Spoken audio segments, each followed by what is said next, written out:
Welcome to new TV Telugu.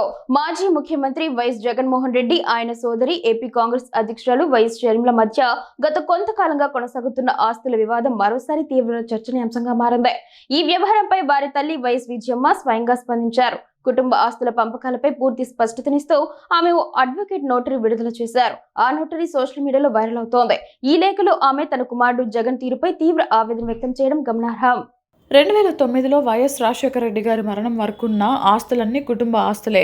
ఆస్తుల పంపకం ఎప్పుడూ జరగలేదు. అన్ని ఆస్తులను నలుగురు మనుమలకు సమానంగా పంచాలని వైఎస్ఆర్ ఉద్దేశం. ఇది ఆయన ఆదేశం కూడా. దగ్గర వాళ్ళందరికీ తెలిసిన వాస్తవం ఇది. ఎంఓయూలో షర్మిలకు రాసిన ప్రతి ఆస్తి న్యాయంగా ఆమెకు చెందాల్సినవే. అందుకే జగన్ ఎంఓయూ రాశాడు.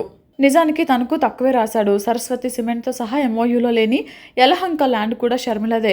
ఇచ్చాను అని చెప్తున్న డబ్బు షర్మిల వాటాకు ఇచ్చిన డివిడెండ్ మాత్రమే. ఆస్తుల విషయంలో జగన్ తన మేనల్లుడికి మేనకోడలికి ఇప్పటి వరకు అన్యాయం చేశాడు.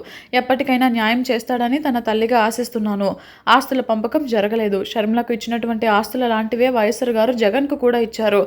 అది ఆస్తి పంపకం కాదు. నిజం ఏమిటో నా దేవుడికి నా కొడుకుకి కూడా తెలుసు.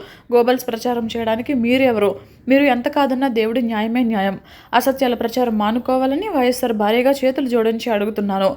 మళ్ళీ మీడియాలో ప్రస్తావించొద్దని వేడుకుంటున్నా. దేవుని సాక్షిగా నేను రాసినవన్నీ వాస్తవాలు మాత్రమే అంటూ విజయమ్మ తన నోటరీలో పేర్కొన్నారు.